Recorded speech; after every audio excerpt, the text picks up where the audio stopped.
somatic engineering. It's being imprinted into your nervous system in ways you have not even paying attention. So, yeah, it has to be disguised. Ever wonder why when people meet up, they have to play music? Literally stitching brains together. That's how come when we go to a party, nobody listens to their own music. Just one music, everybody dances, like an umbrella music that everybody dances under. And that is the reason why. But there are the people that the bouncer will bounce. That's information. Raw information. But if the campaign wins an award, do you get the recognition? Welcome back to Mad Conversations. Today, we are going to the studio. We're talking to one of the people who actually make these sounds, a producer who turns brand briefs into cultural moments and unforgettable sounds. Roger Ebo Quansah. You might know him as Colonel, a producer who's been behind some of the most memorable jingles and branded songs that you can forget. He understands marketing, he understands music, and more importantly, he understands how to make them work together. We are talking about the craft. How do you create music that resonates with the Ghanaian audience? And how do you balance what the brand needs with what sounds good? What are the challenges? What are some of the secrets? Well, meet one of the hitmakers behind your favorite ads, Roger Ebo Quansah, Colonel. So, we did say that we are going to bring you another exciting episode about music in advertising in Ghana. And on this episode, we are going to talk about the hit makers behind some of the most iconic ads that you've heard in Ghana. I don't want to do a lot of introduction. I'll have him introduce himself, because coming to the knowledge of this man, I've come to realize that he's not just a music producer. He's actually a sound producer. And you would get to you will understand when you get to the bit of it, because he's just not producing music. He's producing more than music. He's producing sound for anything, and you will figure it out. Ladies and gentlemen, my guest today, I am very honored to have him here. You'll understand him after the episode ends. Is Colonel. How? Welcome. Charlie, thanks. You have done music production. Mm-hmm. You have done sound production for jingles, for commercial purposes. Yes. What was your journey? What has your journey been like? Did you just start off as a sound producer, as a music producer? What was the transition? Like, I start from the back, from the beginning. My high school is St. Thomas Aquinas, and that was where I met a friend called Dela the Youngster. So Dela the Youngster was the one who introduced me to a software, FL Studio.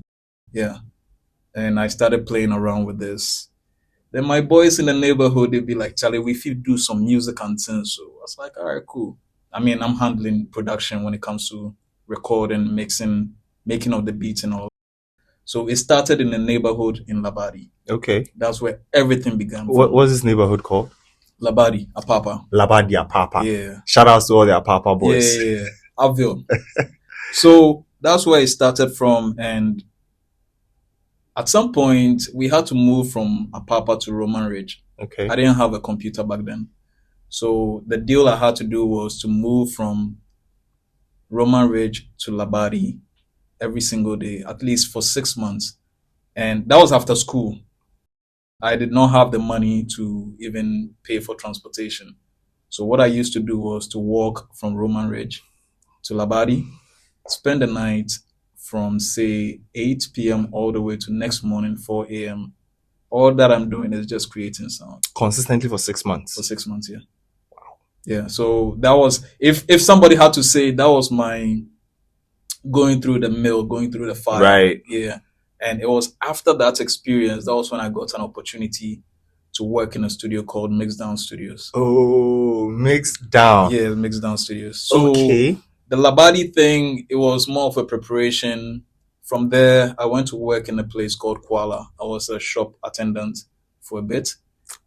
Is it Usukwala? Yeah, Usukwala. I have a very interesting story about Kuala. Eish. When Kuala Airport opened, I was part of the first batch of staff that worked there. You also work for Kuala? I worked for Kuala, the airport one. I think now Max Mart took over. Yeah, but I worked there for a bit. Yeah.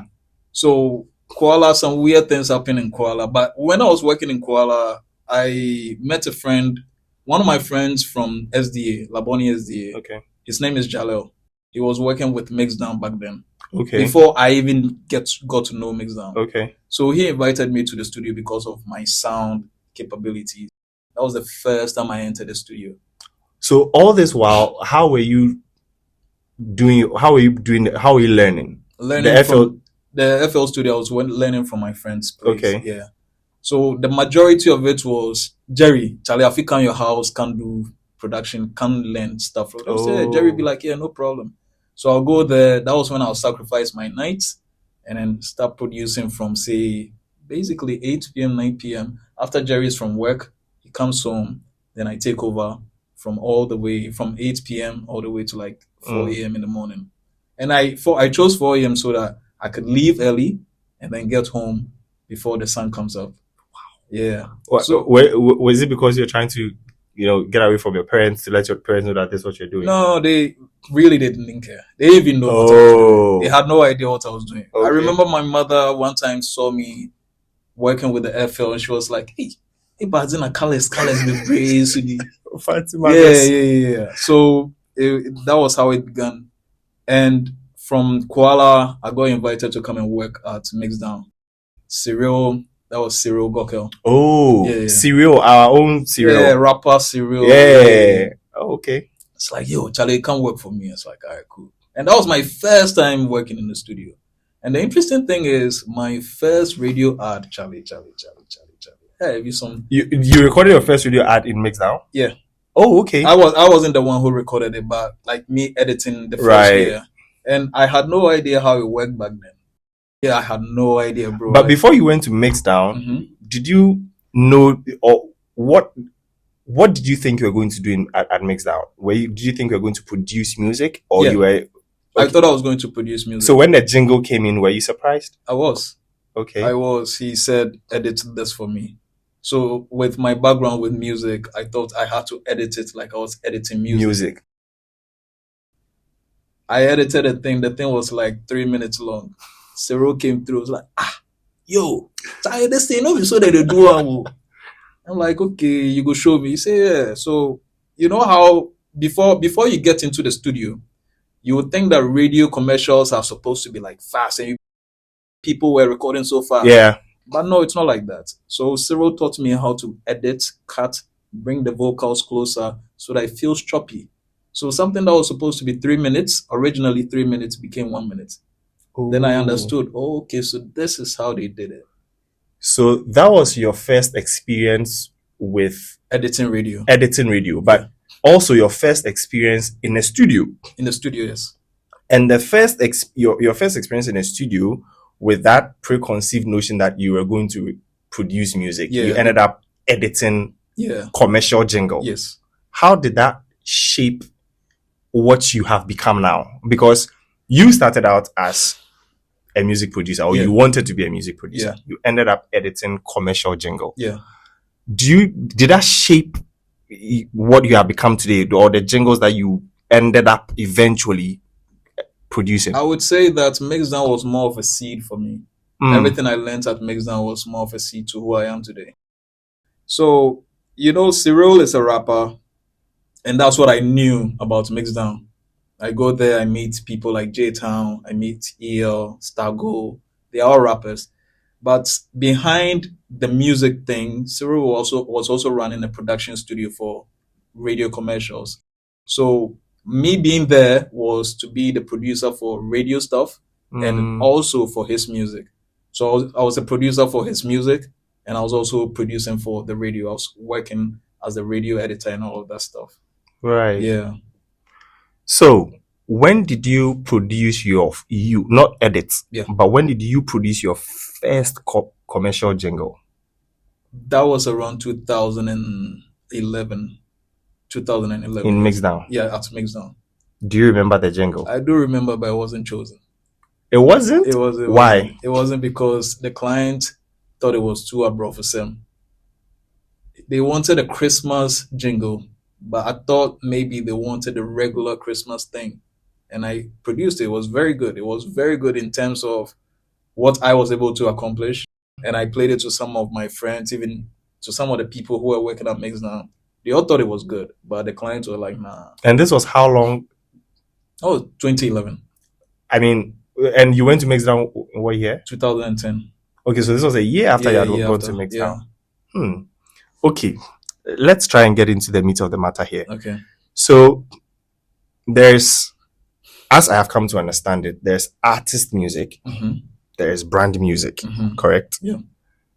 You've explained that in the beginning you thought that you can edit a brand music as you edit artist music. So you did like a 3-minute editing. Yeah. Meanwhile, it's supposed to be about 1 minute. It was supposed to be just 1 minute.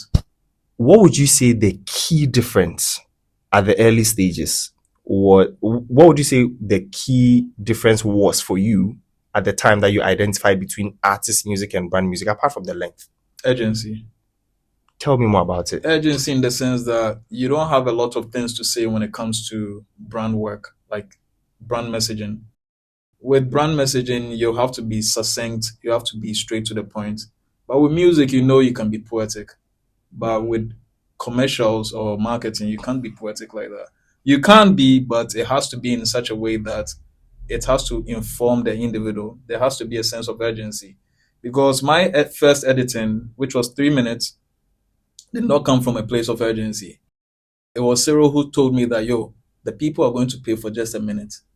Because radio slots, if you're paying for a minute and you bring in an ad that is 3 minutes long, it doesn't make sense. You have to pay for 3 minutes. But with urgency, with the understanding that these people want urgency, you're not going to be able to create a 3-minute thing. You have to create just 1 minute. You have to shorten everything. You have to make sure that it sounds choppy and choppy enough for it to also be very clear for the people to be able to grab onto what you're saying. So the urgency, and also be able to compact the message as much as possible. Long messages do not really make anything. Yeah. Too much.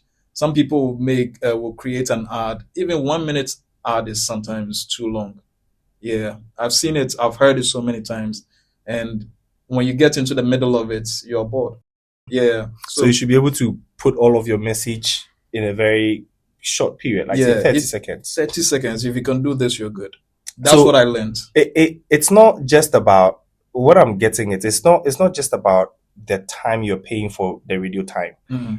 I mean, yes, of course, that counts. It's 1 minute. You've paid for 1 minute, so you need to bring a 1 minute ad. Yeah. But you're also thinking about the consumer, the person listening. Yes, you have to. Because most of the time, I would listen to a jingle or an ad during a break in a certain program that I'm listening to on radio. Sometimes, 9 out of 10, I'll switch. Yeah. So I am like a floating listener. If this station has a break, I'll go to the next station to go listen to what they have to say before I come back. Okay. Or sometimes maybe I am not close to my radio, so I'll stick and stay. Okay. But I can only hear it for a certain period, because if they are on break, my brain is on break, I'm probably going to think about something else, right? I get it. So you want to catch me early. Yes, you so have 30 seconds is sharp. Yes, it's like when you're going to fight somebody, something they say in Labadi, so when they fall down, early. You have to be impact. That's the key thing. You don't, if you're going to be like, play around, you lose the person. I've listened to a lot of ads where I get lost. After about 15 seconds, I'm not even paying attention anymore. Not because the ad isn't what it's supposed to be. It's just that it doesn't catch me. Yeah, and if it doesn't catch me from the beginning, then you've lost me completely. So, what we are trying to achieve here is to try and dissect the impact that music has in advertising. Everybody loves music. Everybody does. Everybody. Yes. Unless the music is not what you are. Sometimes you listen to music based on how you feel in the moment. So maybe in the moment you feel a bit sober and somebody's playing loud music. It pisses you off. Right? Yeah. But if not, music should, regardless of how long it is. There are songs. There's this song, Justin Timberlake song, is about 14 minutes, Mirrors. Every time I listen to the whole thing, right? My point here is, we are talking about attention span of the consumers. Yeah. but people love music. Yeah. So if we infuse music in any advertising, shouldn't it get people to want to listen to it for however long we are playing it for? Yes, that can work. It can work very well, but that would also depend on the kind of music you're able to create. Let's talk about the kind of music. Where are we right now? We are in Ghana. You won't be able to use an EDM song to sell something to somebody who is in Makola. Please break it down for me. EDM. EDM is electronic dance music. Okay. That's more European. That's more Western. Okay. You won't be able. I mean, you can't try, but it won't work. Yeah. Why? Because the listening ear of the individual, what they are used to, is not EDM. You are in a culture, you are in a space. It's like a space where we sell fufu. Then you come and you say you want to buy rice. Everybody will look at you like, what's going on? Right? So imagine that you try to sell something like Omo, the brand Omo, trying to sell that, and you go to Makola and you're trying to sell it with EDM. It wouldn't make any sense because that's not what we know. Is EDM, just so that our audience have a fair sense of what, I'm sure someone is Googling it right now, but to save time, those who are driving and listening and we can't Google what EDM is, give us a typical example of what an EDM sounds like. Because I'm thinking, when you say EDM and all the examples you're giving, I'm thinking, you know that song? There's this song, all night long. Yeah, but there's a song. Is that the kind of EDM? Yeah, when I talk about EDM, imagine a club inside Europe. That's EDM, kind of. That is not our culture. Exactly. Somebody will say our culture. Yeah, we want. The moment you do that, everybody's here be like, okay, what? Do that again. That's a shaker. Yeah, that's what we are familiar with. Yeah, we are not familiar with the so try do the Agbode. So that's how we get people in. We are people who like chants, we like percussions, we like rhythm. So if you are not giving us that, you are missing us.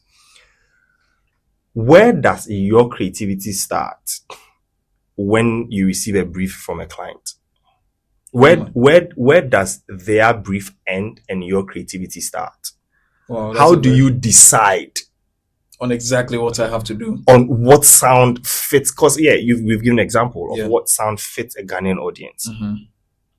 But we've heard different sounds in different arts. I mean, I can give examples. I don't go famiko fa de fa.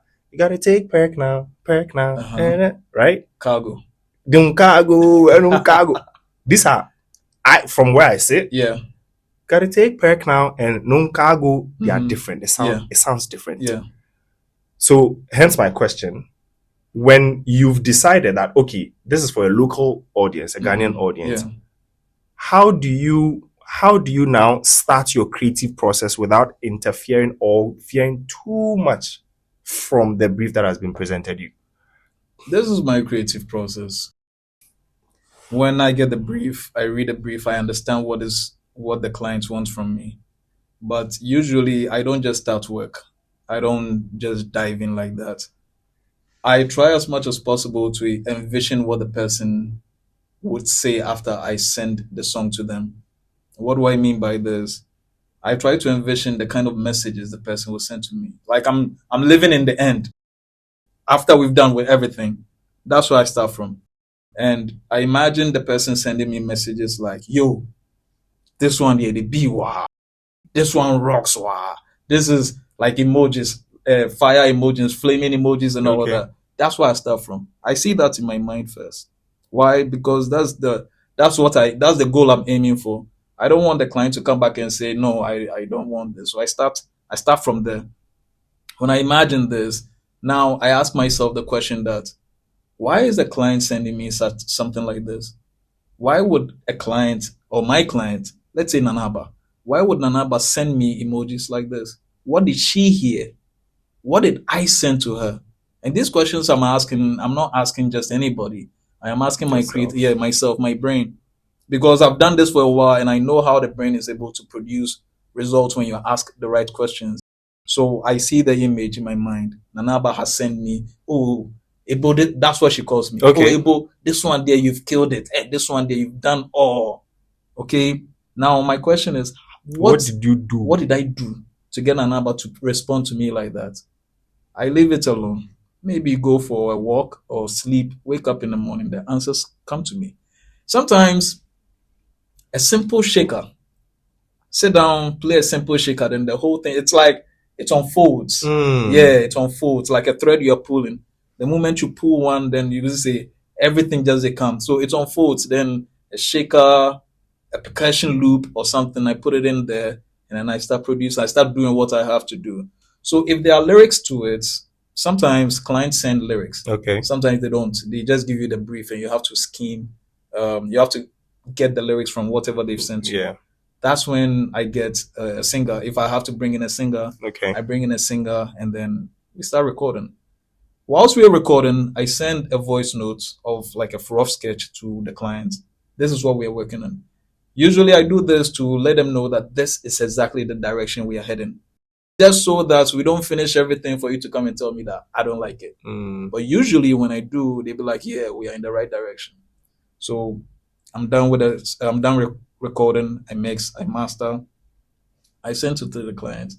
And they come back saying, yeah, I like it, but we can change this, or we can change that, or we can do this, or we can do that. Not to say that they don't like the whole thing. At least I'm in the door. Yeah. Yeah. At least I'm in the door. So let's just shape here, shape there, and then we are good. And I come back to the workshop. I do what I have to. For example, my recent work with Nanaba, a project called Bisa. Okay. Yeah, she wanted me to produce a song. She gave me the brief. She sent a bit of lyrics. Lyrics there, Charlie. Clients send all lyrics and file. I told them, Why? You read a thing and you realize that this is somebody who's in a corporate world who's written a song. So the thing that happens is that when she sent me the brief, I read the brief, I understood what she was going for. I want something energy. That's her language. I want something energy, something people dance to.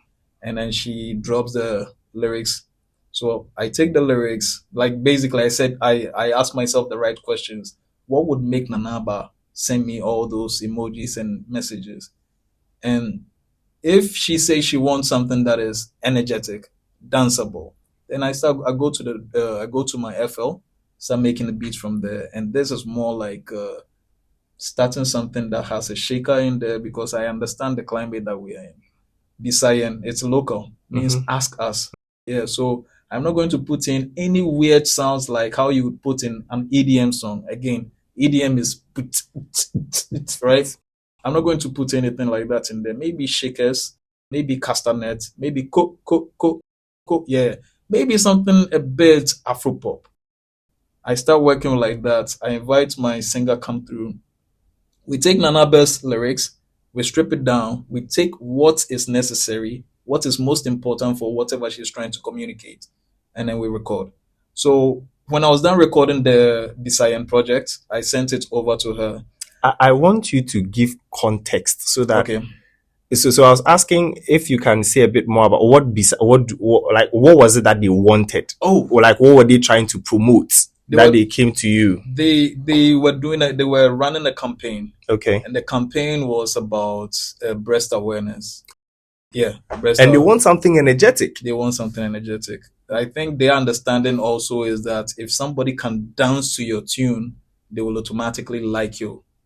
So that's my question, right? That where did her brief end for your creativity start? Because if you ask me, breast cancer, was it related to breast cancer? I think so. I don't think it's something that requires energy. Energy. I might be wrong. Yeah, I understand what you're saying. So did you get that same feeling that I have now? Why do you want something energetic? Well, here is the thing. If she says she wants something energetic, it may be coming from a place of what exactly you're going to use the sound for. In the sense that it could be that they are running a float. It could be that they are producing a campaign where they want more people to come through. And in Ghana, how do you get people's minds? Dance music. So Bisayan, check your breast, oh, like you did check your phone, oh, Oh. with Bisa and we did your side, we did your side. Something like that, right? When you're playing it out there and people are hearing it. With dance music, people will hear dance music in Ghana much faster than romantic music, except when you are in the mood.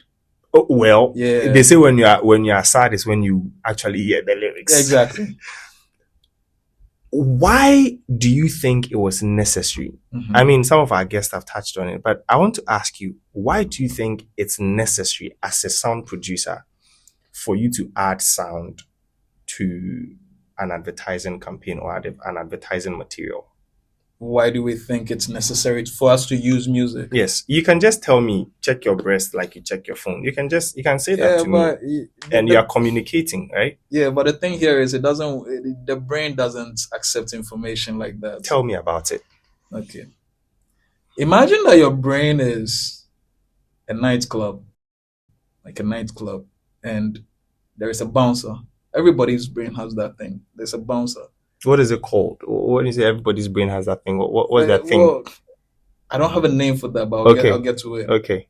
There is a bouncer where whatever is coming into your brain is filtered. Okay. So we are imagining a nightclub Mm-hmm. with a bouncer. Yeah. There is this bouncer, he's trending now. Maybe I should mention it. Bella Brown. So Yeah. imagine you're entering a club. I'm translating what Carnell is telling us. So you're in a club. You have a huge bouncer like Bella Brown there. Mhm. Mm-hmm. Now, the bouncer is able to allow just some kind of people in. Okay. And this kind of people we can call emotion. So Okay. anything that is able to produce a sense of emotion, let's say music, art, Mhm. movies, that can produce some sense of emotion. That the bouncer will let in easily. Mm. Yes. Oh, Charlie, oh, Black Sheriff, come.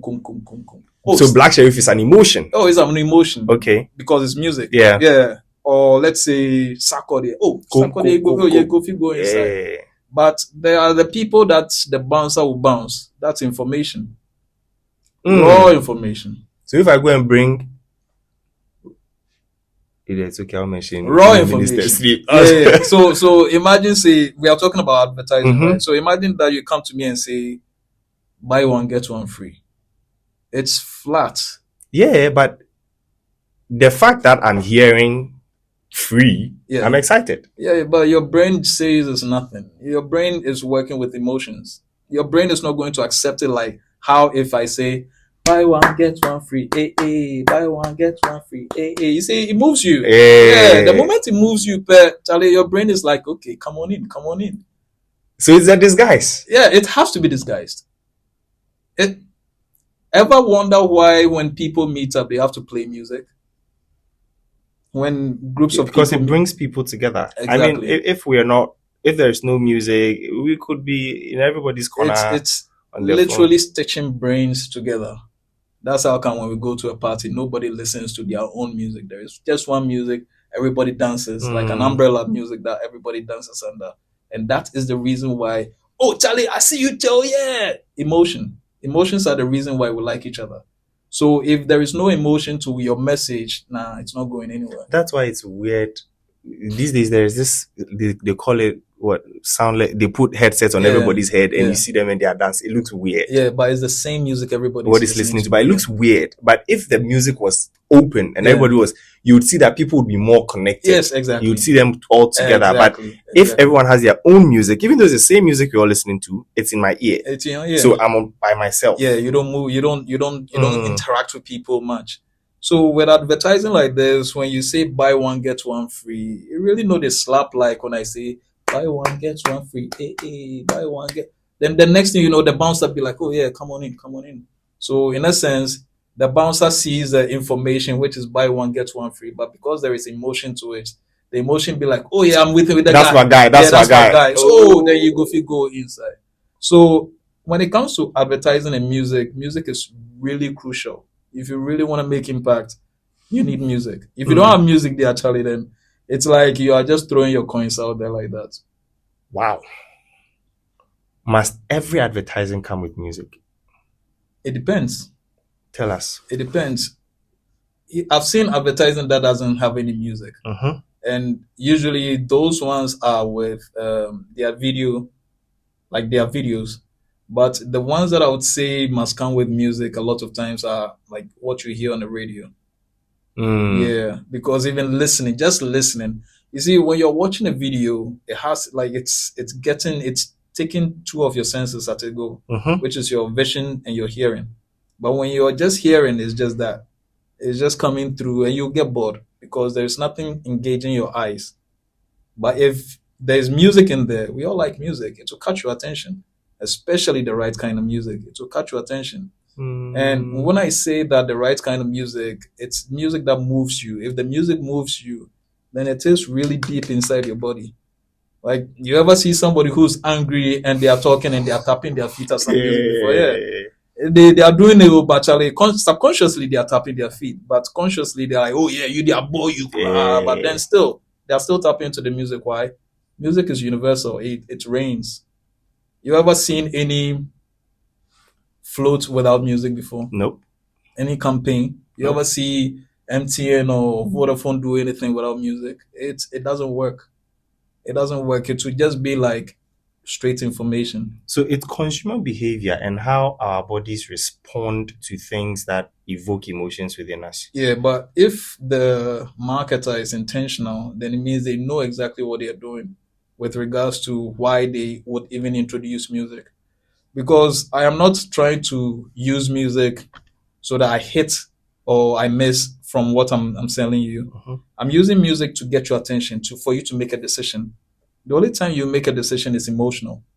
You are not going to make a decision because you feel like, yeah, challenge them, they used to peak milk sign, let me use to ideal. It doesn't work like that. You would actually be able to say you want to use ideal milk because you are emotionally connected to the thing. We are all making decisions based on emotions. So if I walk into a shop Mhm. or a mart Mhm. and I see Alomo Yeah, and I see Casabrecon. Casaprecon, if I see Adonko Mhm. bitters and I see any regular bitters Mhm. that is not as advertised with song Mhm. or music or Yeah. sound as Adonko, you're saying that because of how I have been conditioned with music, Mhm. the likelihood of me choosing the Adonko over any other bitters is high. Yeah. And the reason being that really it's not even about the music, it's about memory formation. But the music does the memory Music formation. is like the glue because information is glue. Mhm. It's glued to the information that we keep. Everything that you are is just information and information and emotion. So if I want you to make a decision based on either Adonko or Casapreco, you're not going to make the decision based on just information. You're going to make the decision based on the memories you have. Besides, your reticular activating, a part of your brain, which is the reticular activating system, will not even put in front of you what is not important to you. Say that again. Reticular activating system. Okay. It is the reason why you pay attention. Everything that is in your reality is in your reality. Anything that is important to you, you can see, hear, feel, taste, and touch, or smell. It is the reason why reality is exactly the way it is for you. So, for example, somebody goes to the mall, they're going to buy milk. There are two different brands of milk. There is ideal milk and there is say carnation milk. Mhm. The person says, I want to pick ideal milk, not because they think that's the right thing to do, but because they've been emotionally, like, it's an emotional tone within their nervous systems. It has been programmed into them that they are going to pick ideal milk, regardless of what they think. They could choose to pick the carnation milk and walk away, but a part of their brain will be like, nah, man, I am not doing something right here. And they'll come back and pick the ideal milk. That's an identity thing. And that's where the right advertising does. It takes you deep into your identity. Without that, the advertising, the communication will just be shallow. And shallow means that you hear it today, tomorrow it is gone. But if I want you to be able to make decisions to the point that it's long term, you become a loyal person, you become trustworthy, or you trust the brand to the point that you even become a brand ambassador. When I say a brand ambassador, you become such a loyal customer to the point that now you are the one who tell other people that oh Charlie, They need to try some of yeah, this out. Charlie try ideal milk, no, ideal milk need their fapa. But what is the process behind all of this? The process behind all of this is memory formation. How do we form memories? We form memories through emotions. The things that you remember most are the things that you are most emotional about. If you can think about it right now. That's actually true. Yeah, so if we can create something, an emotional impact in you, an emotional charge in you with regards to a certain brand, we know we've got you. And They say people don't remember what you say to them, they remember how you make them feel. how you make them feel, yes, and that's the emotional part of it. So we all say that our childhoods are the best, right? Because the emotions were raw and fresh. But right now you grow and you become a little desensitized, so you'll be like, but Life show you shake small. yeah, so you be like, Charlie, maybe I'll be hard guy. Yeah. No, I not be hard guy. Just be say you've tuned down the emotions. But if a marketer wants you to buy something, process is to get you to become emotionally connected to the product, because emotion will create a deep memory, and deep memory is what the reticular activating system is working with. It is important. It is familiar to you. So there is no way you're going to go to the mall and see carnation milk and ideal milk and then decide that you're going to go for ideal milk or carnation milk because you felt or you think that's the right way. No, you're not thinking. At that point, you're not. You think you're thinking, but you're not. You're not thinking. Your body is already making the decision. Do you understand? That's when people will say "omo," even when it's not "omo." Even when they're using another brand. Yeah. People will say "oh, Koto Pepsodent Brem." You say they are not Colgate. Yeah. or Colgate. It's identity. That's the power of advertising and marketing. So if the marketer can see this and be able to tap into it, bro, you're on a whole different level. So you have said that memorability. Yeah. Familiarization. Yeah. But it has to come from emotion. The Yes. things that we remember the most are the things we are most emotional about. Right? Yeah. And in essence, all you're saying is that music is that glue that brings or keeps our brain memory or our memory together. Yes. For us to remember certain things. When it comes to advertising, that's the best way you can go. So you're saying that I'm here thinking about Akoba Menaye Meya Mitiye Meya, because when I heard it as a child in my grandmother's house somewhere, it registered. Yeah. It's there. It's working. It's deep within your memory, in your subconscious. You have without you having an idea that it's there. So a lot of people make decisions when it comes to products and they think they are consciously thinking. No, the music has done work on you that you have no idea that is happening. And it's incredible. So if a marketing firm is able to get the music right, they've gotten like one, if the marketing campaign is done well, the music is done well, and the product is good enough, bro, you've gotten something very powerful. How do you end up knowing that I did this music well? I killed the sound for this brand or campaign? There are three things that I consider. One is my own creative aspect of it. Okay. I go hard. I do the song. I do the thing. The jingle, the biwa. Then there's the second part, which is the culture, the cultural aspect of it, which is you play it in Ghana, people know, say, yeah, this is one thing. Okay. When that one is also checked. And now the third one, which is the brand message. If the brand message is in there and the client be like, yeah, Charlie, you got the communication right, then it means that, Charlie, you've done your work. Yeah. It's like a table with three. Perfect. Yeah. Yeah. If one is lopsided, then the whole thing doesn't stand. So you have to make sure that the creative aspect of it is well done. The culture aspect of it is also well, like you keep the culture intact. It has to be authentic. You can't just play any music and think that Ghanaians are going to eat it. And also the brand messaging also has to be very clear in there. In the case of Bisa, I mean, you have said that sometimes they'll bring the clients will bring their own lyrics as part of the brief, correct? Yeah. Okay. When they don't bring a brief, they don't bring lyrics as part of the brief, how do you write the lyrics? You end up writing it, right? Yeah. What goes into the thought process of what you should write? Let's move away from this a minute. Okay. Let's talk about one of your very iconic works. Okay, cool. Traffic Avenue. Yeah. Traffic Avenue. Yeah. If you don't know, ask the man. So, did you get lyrics for that? I got some. Thank you, but you didn't get all. I didn't get all. I got some.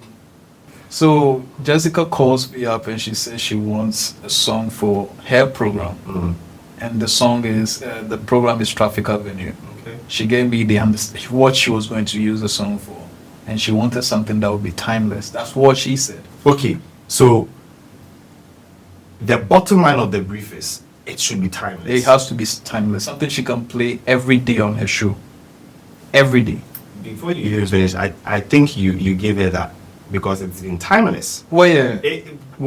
This was what, about a decade ago. That was more than a decade. That was 2000 and between 2013 and 14. So that's more than a decade ago. Yeah. And it's still fresh. Yes, right? it is. Yes. So she gave me an idea of what she wanted, but the challenge was to create something timeless.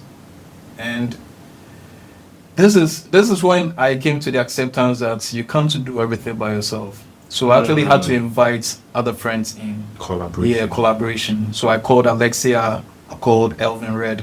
Alexia did the singing and Elvin Red did the rap bit of it. Right. So when we came together, Jessica also gave us a bit of lyrics to work with. Okay. So when we came together, knowing the song, knowing where we want the song to go, knowing the client and the CTFM, The culture, audience, the audience about CTFM, it will be best for us to go English. It will be best. You are not going to do something cheap with. I mean, you can do it, but it will be best for us to go with English. So, how did the process come for us to be able to create Traffic Avenue? I called my friends in. We started talking about how we're going to create this, and one suggested, let's play through some of your old beats. So going through some of the old beats, then we landed on one. It had a warm feel. It was urban in sound, like the way it sounded. And we thought this is the best way to go. So Alexia started humming something. Then the lyrics began to come through. Elvin Red also began to write his rap bits. And then we were able to put out the song. And the song became something very powerful. Yeah, very timeless. But what I find a bit slightly different, it doesn't have EDB. It doesn't have Yeah. EDM. EDM, Yeah. pardon me. Yeah. But I also don't hear Yeah. cool. So you know how you asked me that, how do I know we've created something phenomenal? Yeah. And I was telling you about culture, how you felt about it. creative, and also the brand. Yeah. So that was it, because imagine that I created something that was meant for an urban English speaking or English listening audience, and I tried to put in chi. It may not even work like that. So you have to respect what the client says they want. That is the brand aspect of it, and also their audience and culture aspect of it. So you prioritize what the brand wants. You have to. Does that mean you're not emotionally attached? No, you have to be immediately be emotionally attached. No, So how then do you find the balance? the balance is weird in the sense that you have to be emotionally attached to what you do, but also you have to be able to allow emotional space for the client to say, no, I don't like this. But you see, you have, maybe we should get in there. You have advertising experience. You've worked in advertising space before. From Mixdown, you moved to Innova GTV, Yeah. where you produced jingles for some of the biggest brands in this country, Yeah. if we can mention them. MTN. Yeah. You understand advertising, you understand consumer behavior. Do you not get the chance to stand your ground and say, listen, I know what you brought, but after analyzing it from my perspective, I think this works, so let's not change anything about it. I've stood my ground a couple of times. Some worked, I walked away. Yeah, I think also because they weren't as flexible as they should be.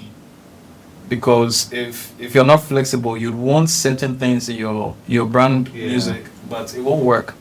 It won't work in the sense that because I understand what I know with advertising and marketing, I know what to put into the project. I know what to put into the sound to get the people to behave the way they're supposed to. But if you come through saying that, no, you see that the thing that you took from here, we wish you put it back, right? I will put it back, but then it wouldn't be my thing anymore. It wouldn't be something that I will identify with, even though, yes, I am working for you. So as much, like I said, you have to be emotionally connected to what you're working with, but as much as possible to allow emotional space for people to come, the client to come through and say, no, I don't like it. So that when you go back to the drawing board, you don't be like, sorry, this guy cry. Nah, you don't do that. You actually do what is necessary. So we are telling brand managers that have your brief, Yeah. but also leave some wiggle room. Yeah, for for the creative aspect of it. Of course, I think I agree with that because I am coming to you to produce it for me because you're the expert in that field. Yeah. I have done my consumer analysis. Yeah. I think I know what my people want, Yeah. but you also do have the ear, Yeah. and you know what would work for them. Yeah. So to all brand managers, let's take note of that. But agencies and working through agency, Yeah. for instance, now that you're here, you're no longer with Innova GT. No, right? no. So let's say someone from Innova GT becomes, let's say, Joel, the boss himself, calls you. There's a brief from MTN. You work on it. I'm sure you've done that before. Yeah, yeah. Even not for directly for Innova, you've done that for other agencies. Yeah, yeah. For brand. You've also done direct brand engagement. Which do you find more, I don't want to say fulfilling, but which do you find that there's a bit more wiggle room? What do you mean by wiggle room? So, like we're talking about, if a brand gives an agency a brief that we want to run this campaign, the agency will do a bit more work up on it before they take it to the sound engineer or the producer to do whatever jingle they need to produce. A brand can come to you directly to say, hey, this is our brief and this is what we want. We want you to produce this for us, right? When the brand comes, do they give you a lot of room to operate as a creative, or they are very, no, you want this or nothing? Okay. As compared to agency. I get what you say. So with working with directly with brand managers, like say brands. Yeah, like the corporate. Yeah. What happens is that there are two types of people like that. There are the people who say, Charlie, bro, this one it your hands inside. And there are those who say that, Charlie, this one you do, Charlie, I have some guy they work with FL antennas, so what they do. So it's like the ones who reject the work, they don't understand what you are able to do just yet. They think that because a friend of theirs knows music. Check this out. I did a project for a brand. I don't even want to mention the name. We went back. Is this a case of you don't want to associate with the work because of our one? That's and also because I don't want to put them out there like that. Okay. We had to do the jingle 5 times. Oh, And yet, no, it's not working. But they never came forward with a clear exact reason why it's not working. Do you understand? But some people think that, I know music, so I should be able to say this and that. No, you don't. You know what you listen to. You listen to Celine Dion, you listen to Michael Jackson, but this is different. When it comes to making music for brands, it's a different conversation. And they are not willing to accept it. But somebody like Nanaba will come through and say, Ebo, this one, they are una beyama. And I do what I do. And then sometimes she comes through and says, I like it, but it's something is missing. What is it? She really doesn't know. Yeah, but she's like, it feels a little hollow. And I go back to the drawing board, I do what I have to. So even with the Bisa project like this, she ultimately wanted a baseline in there.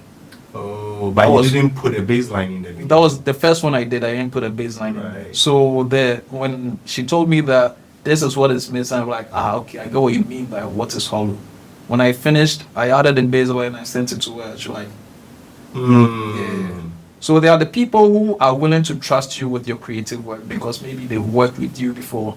And there are those who think because their brothers are sitting along with MPhil, they think they know how the thing works. And the other thing is, companies who do not have like a boss who would say that we are taking this. Everybody has a say. Oh, I don't like the drums. I think the snare is too small. Nah, the voice, we have to change the voice. It's a little some way, it's a little flimsy. Everybody has a voice in there. And if everybody has a voice, there's no clear direction on where we have to go with this. So you change the drums, and then they come back. Oh, the snare is not working. You change the snare, you come back. Please, the hi-hats, make it a little tight. Like, what? Do they even say hi-hats? Well, they don't say hi-hats. Yeah, I know. I'm using the word hi-hat because I did it, but they come back and they say all sorts of things. And at the end of the day, what is left behind is like a Frankenstein of a song. It's weird. It's jittery. Is it because they think they want to hear? Is it because subconsciously they are looking forward to an artist's music, not knowing, not realizing that what they actually want to sell their product is a brand music, not an artist's music? Yeah, they have to understand that. They really have to But understand. do they understand that there's a difference between artist music and brand music? They don't. Tell us the core, the key difference. The key I mean, difference- we've talked about it, but let's reiterate. The key difference is that with artist music, it's plainly me telling you how I feel on the song or how something. It's basically about my life. But with brand music, it's more directed. It's more direct. So I'm not coming to say you buy one get one free for nothing. I'm telling you buy one get one free because I'm selling something. With artist music, it's more abstract. Abstraction is not really it's not really like directed towards anything. But with a brand music, okay, we are selling Umu. We want a song for Umu. Please make it about Umu. That's it. And if you try to do anything that's so a little out of that understanding, they'd be like, nah. Or even if you do what they want, sometimes you start inclined to be a little some way. But that's when your patience also has to come through. As a producer, you have to be patient. You really, really have to be patient, because if you're not, you will lose your clients. Yeah, you will lose your clients. If I came to you, I'm a brand manager, I Yeah. came to you and I said that I have this brief, I want you to produce this for me. What would you tell me? Say I'm fresh, I'm new, someone is listening to this, they started, if their first big boy job, they become brand manager for some God knows what reason. Yeah. And they are going to see a producer, a sound producer, to produce music for their brand. Yeah. If they came to you, what would you tell them to manage the expectation about what to expect? Because, like we were saying, sometimes they think, oh, I mean, listen, black hole music sign.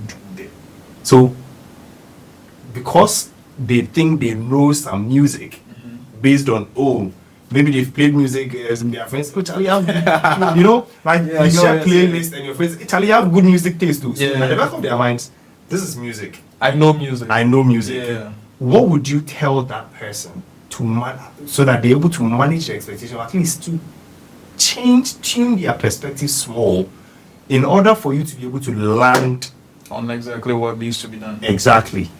The conversation that comes up is usually for you to understand that you came to me because you trusted that I can do the work for you. You came to me because of certain parameters, certain ideas you've heard about me. You didn't just come to me out of the blue. Maybe somebody connected you. Oh, but this guy do this work for me. Or you go feel who come up, you go feel link come up, you go do the work for you. But the interesting thing here is when somebody like that comes to me and they know that I can produce the work, usually they just allow me the creative freedom. And with that creative freedom, I also do what I do best. And the communication that also comes up is when I send the work to them, and they be like, okay, I like it, but this, that. And then we do those edits and then but usually the beginning conversation, yeah, it's because you know say I will fit do this for you, that's why you come to me. So the trust is already built. You know say I will fit bash the work for you. Yeah, that'd be why you come to me. There's something that I have sort of, I wouldn't say figured out, but Okay. it's a trend that I think I have seen, that Okay. for most of these brand music, it's nothing serious. Okay.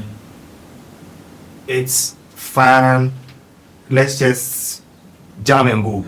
Like, so long as the message is there, let's take perk. You gotta take perk now, perk now. That's basically what the whole song is saying. No cargo, no cargo. Yeah. It's nothing serious. Yeah. I don't go for me, go for the song is nice, but it's nothing serious. Is that the case that brand music is not, or shouldn't be too serious? When you say serious, what you're saying is that simplicity. What do you mean simplicity? You're able to remember all the songs you sang because they're very simple. I don't go for me, go. Right? Okay. Yeah. Okay. Cargo. So I used the wrong word by saying it's Not serious. Not serious. Yeah, but it's more Okay. simple. Right. If I told you to, let's use Eminem's rap, God. Now that's ridiculous. Yeah. Right? Yeah. So what you mean by seriousness or not being serious is a way to strip down the lyrics to such a point that it's simple enough for the listener's ear to take in. Back to the point of memorability, or Memorability, familiarization. so that it's easy to recall. Even a child. Even a child. So that's the thing here. Are you doing the music for some corporate guy to one time listen, be like, that's it, but when we play it on the market, nobody messes with it? Or are you doing it so that the market will be able to be like, "What in LA? Whoa, yeah, They are dancing. yeah, they're dancing with it." The next thing you know, TikTok, it's all over the place. It's because you understand the language, you understand the landscape you're in, the soundscape you're in, you understand the culture you're in. So forget the guy who just came from Dubai and thinks that he's a marketing manager, so he can say that, "Give me this." Yeah. He will like it, but nobody else will like it. True. That's when the brand dies. But when we go in for the song that the marketer and the market woman will listen to, the truck person will listen to, even the guy in the suit, where they say the doctor in the back will be like, "Hey, try this one, yeah." And the guy they go in, "Oh yeah." Then you know that you've done something. It's not really about the brand manager saying, "I like it," and then that's it. So we are saying that the impact of it should transcend. It has to. So I can give a typical example. Mhm. Well, one of the longest running morning shows in the country that we all know, Coco. I think, in my opinion, my grandmother's radio was always on Peace FM. Coco. I grew up, worked in corporate. Okay. I go to the office, my boss's radio is on Coco. Okay. Peace FM, listen to it. Yeah. Linking that to what you just said, it means that if we say a campaign is successful or a sound campaign is successful for the purpose of the conversation, we're saying that it has to hit the mates. It has to hit the corporate guy in the Trotsky. Yeah. It has to hit the market woman who is sitting in the same Yes. Trotsky. Yes. It has to hit the driver. Yes, but how does it happen? Let's say all of us in this room, just even between the two of us, imagine that I'm speaking Ewe and you are speaking Chinese. Can we communicate? No. Exactly. It's simple communication. So kokroko, we all recognize that sound. A chicken or a cock crowing. And kokroko itself is tree. Yeah. Everybody understands tree in this country. The person's name. Well, not everybody. Well, but not everybody, Majority but of yeah. the people. Kwame Sefakai, the name itself. Kwame. Yeah. There is no English. Yeah, so ono easily Anjina Tunkra. So he will say the person who's driving the trotro will listen because he will hear something about himself in there or something that would Can identify. he can identify with. Same with the mate, same with the market woman, and same with the guy in the business suit. When you're able to communicate and it touches all those classes, bro, you've done phenomenal. Wow. You've done phenomenal. It sounds like it's a bit tricky. Let's small deviation, 1 Okay, minute okay. to address this. Okay. Must we always try to hit everybody with our campaign? Necessarily. But it helps. It helps. I mean, if you can't, great. Somebody will say, Gary will be advertised, but everybody they chop Gary. What is the common conversation here? What is really the common thing here? We have to find a common ground and then communicate from there. If we cannot do that, then we have missed the mark completely. Yeah. So Kwame Sefakai, Kukuku, and I'm sure when you tune in, he's not talking about stuff that is happening in Dubai. He's talking about stuff that is happening in the country. And with that, you would easily tune in. Why? Because it's about you. Identity, like you said. If there is no identity, we are not doing anything. And he blends the English and the tree quite perfectly. So Because nipa no te suit no she suit no so te ase. yeah. And nipa no so te market no so te ase. Ono one microphone you know, 2 classes at the same time. Why? Communication. There will be an enjoy you tree can we ga. Get call Reagan, na me so me country is here. Asem na say. What you say? But say the country no so country na head. Was a nail call. The Cambro not Cambro for We are on the same page. Carl, we will be wrapping up. But one of the things that I think we should talk about briefly is when you produce the song, who owns it? That's a very good question. That's a very, very good question. Intellectual property is a conversation that must be had in Ghana because what you produce is intellectually yours unless you sell it off. So who owns it? This is hard. Yeah. Because then the brand has a stake in it, and then you also have a stake in it. So it's not necessarily your work because you've been called to hire. I mean, you've been hired to work on the thing. So what are why and why? But here's the case that you created a song for yourself, or it's your song, and then they come through saying that they want to buy it. Then it's for them. And then it's for you.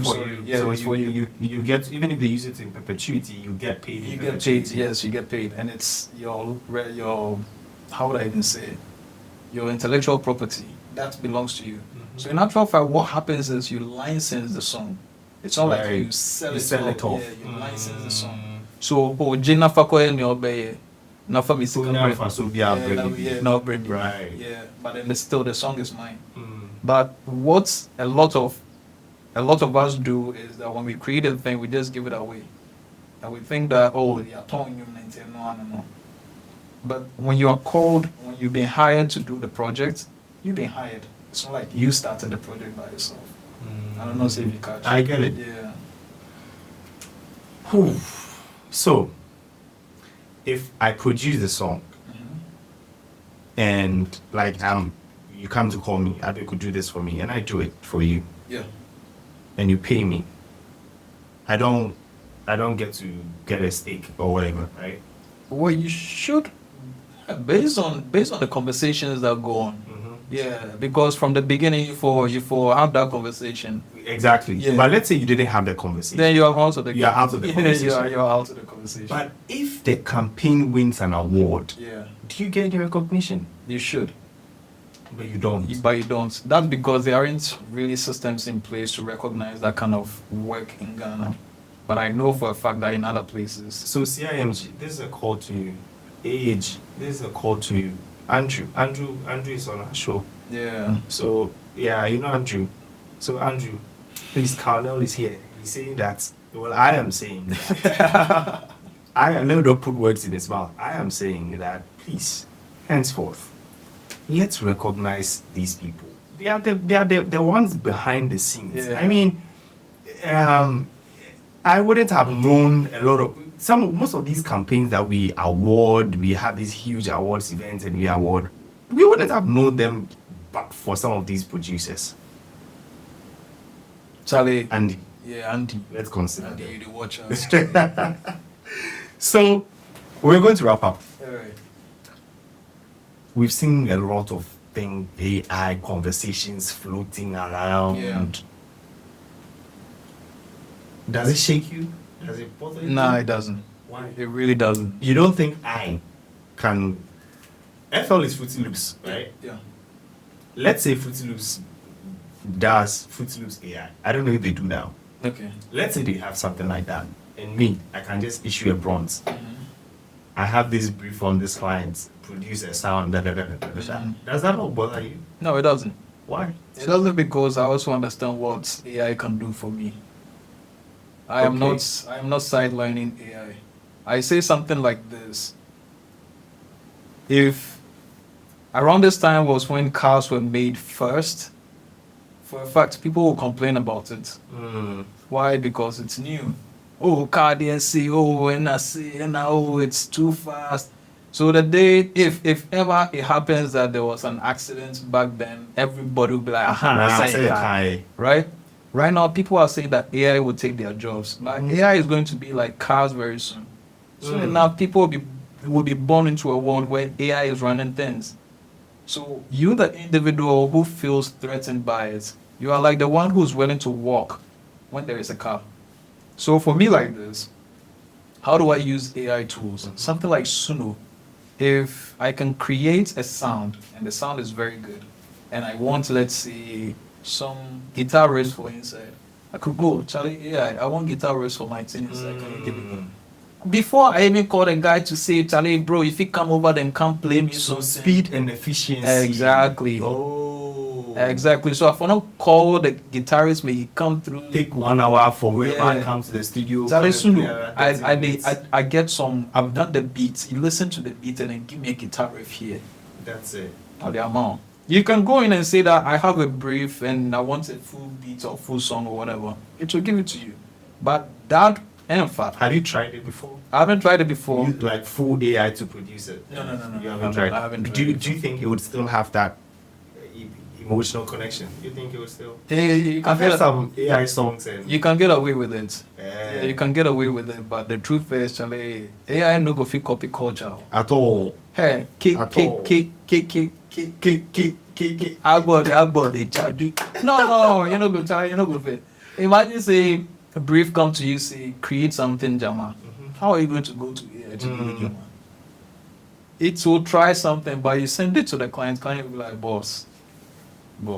I mean, like my own Jama work I did. I did work for Nanamba, and Nanamba be like, I want Jama. I'm like, hey, how am I going to do Like they'll come and say, I want Jama. I want Jama, bro. Oh. Jama for a bank. And I'm like, hey, how do I create Jama? So I actually created a sound. I went in, Charlie, that day, I go hard. Yeah. I go hard. I did the beats. I did the... Did you bring people to the studio? Okay, so I'll get to that. Okay. I recorded the vocals myself. Varying vocals. I changed my voice. You, Yeah, bro. one person. Bro, I get... So you didn't bring like a crew to the studio? No, I did not. You're multiple personalities, bro. Multiple voices. So one voice would be Agbadi, and then one voice would be got it. So after I was done with everything, I sent it to her, and I might be like, yeah, I don't know at the moment, but Charlie, both voice and I today London, Patrol. It's not gritty enough. It's too deep. It's too deep. That's what she said. So I had to call a guy in from Aquinas. His name is Spine. Spine came through. Hey, Spine in voice. I'm like, Nanaba, wait a minute. So the guy came through. Body. Then he did his thing. He sang the whole thing. I mixed it up. I sent it to Nanaba. Nanaba be like, yeah. This is what she wants. But like, this is the sound we want. But what was the guy's voice like? It was hoarse. Oh, It'd be like Jama like voice. proper Jama Yeah, voice. him out Like there. from where you from, Labadi? Like Yeah. where we take I shot sale. So it'd be like the guy came through, he did his thing, Nanaba be like, yeah, this is the one we want. This is what we want. So AI no go fit copy. Even Yeah. though AI be tool, you no go fit do all the work. some of those things. Yeah, you go fit do the work, but Charlie, it's not gonna be as what we want it to be. There's not gonna be the soul or the feel of it. So yeah. Let's talk about where it's heading, and then we can close up the conversation. Okay. Let's go as far back as the ship life era. Yeah. We sat here, we had a conversation with one of the old people who started music in advertising. Ashful art. Ejakono. Ojawadebe. Ashful. Very iconic. Yeah, right? yeah. Produced by some of the most legendary musicians that have come out of this country. TikTok and Obravo. Going forward, Yeah. we've seen evolution from the hip life era to the high life era with Adonko and all the rest. There is a lot of TikTok challenges these days for artist music. Okay. Do you think you would ever get to a point where a brand wants to go viral, as they say. And they all want to go viral. Yes. And so they now, instead of sound or brand sound or music or jingle or whatever, we're going to move into challenges. Yeah, so TikTok challenges where people are creating challenges, whether it's dance or Yeah. music, whatever. Yeah. That's when the client comes through and says that, oh, after you're done with a song, please give us like a 15-second one. This one there, remove the intro and let it get straight to where the meat is. Yeah. So they want 15 seconds, they want 30 seconds. And that's what they use for their TikTok. Yeah, because TikTok really, it doesn't really require a lot of attention like that. So 15 seconds, they throw it out there. Sometimes they'll say, oh, okay, you take the instrumental out, I want just the vocals. Let's see what people can do with the vocals. That's when you get brand engagement, when you get people to actually care about your product, when people are getting to the meat of what you've been able to put on the table. So that's what we are getting to. Yeah.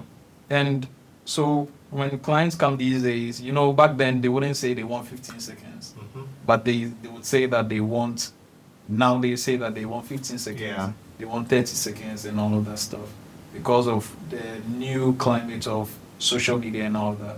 So when it comes to TikTok and all, the one thing that is most important is to create a sound that people would fall in love with easily. And usually it's dance music. Yeah.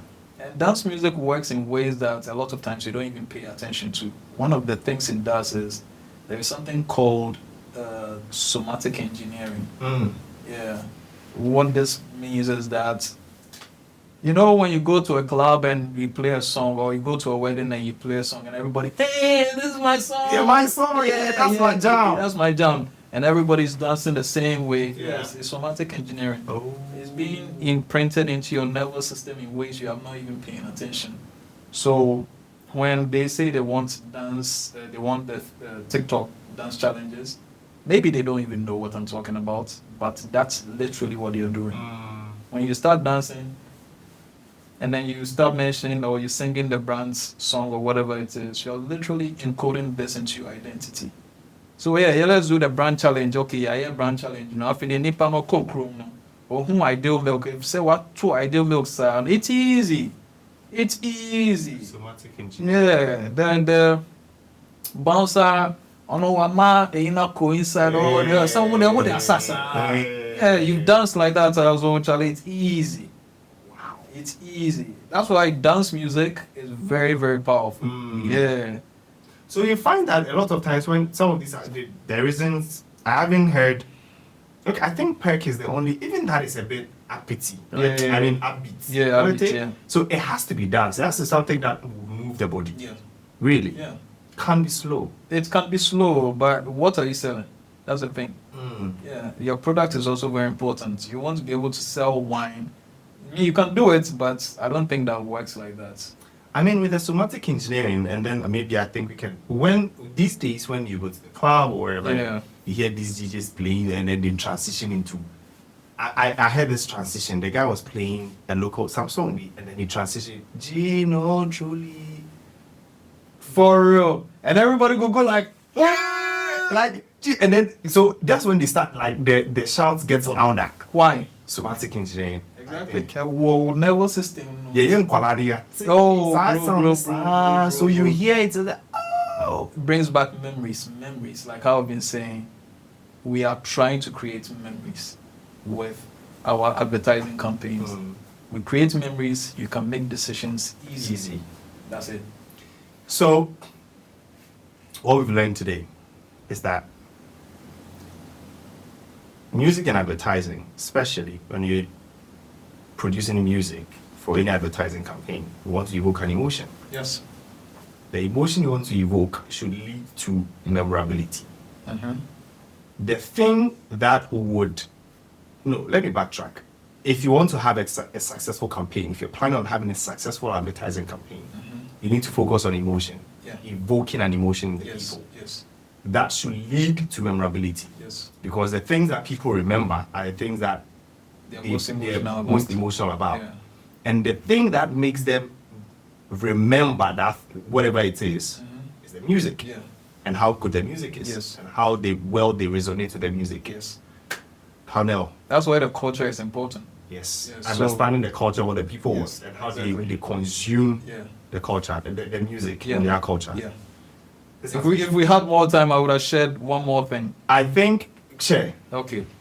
You know Shatawale's I Know My Level. Yeah. It was already hitting, right? And then MTN thought it would be a great idea to use it as a campaign song. Do you remember? I know my MTN, I Know My Level. I don't. Okay, so it actually happened, I think, between 2016 and 2018. I've forgotten the year. But it happened like that. Why? Because the song is already big. Yes, so you say MTN, I Know My Level. Ah, bro, I know my level. You attach it to MTN. Ow. Easy. Right. Easy. Oh. Tapped into The that. emotion is registered. Oh, bro. It's all the account kick it, mommy. Like we said, the bouncer. He there with me. Make it come. Make it come. Easy that. Cornell, this has been so insightful. Thank you so much. Thank you too.